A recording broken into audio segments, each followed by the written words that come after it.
The biggest challenge that I think all of us faced, and the students as well, was taking those scores and translating that into an actionable step for improvement.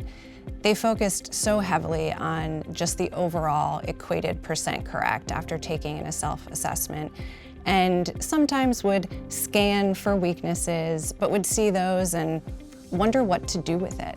So, for example, on the basic science self-assessments, there are pretty broad categories on a feedback form. We have respiratory and renal lumped together as one category.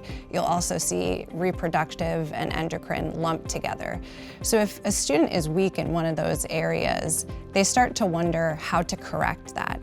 They're working under time constraints. They might only have 2 or 3 weeks left to study, and it might not make sense to pour a ton of time into just trying to, hone in on an entire system. It's just not the best use of their time.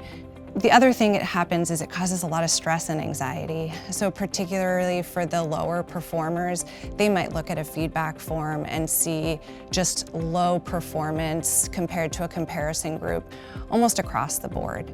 So putting, ourselves in that student's position, we understand that they just don't know where to go or how to improve. With the introduction of Insights, it addressed a lot of these challenges. Students can now go into their Insights dashboard and see all of their self-assessments, subject exams, and CAS exams all in one place. So there's a sense of longitudinal progress or assessing how they've been doing over time.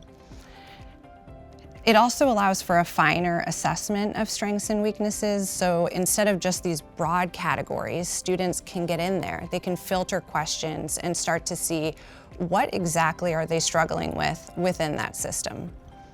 It's also more efficient when it comes to reviewing questions. They no longer have to just go through question by question in the order that it was on their self-assessment. They can now look at just their incorrects, or they might be able to jump to just the system they were struggling with and review all the questions from that system.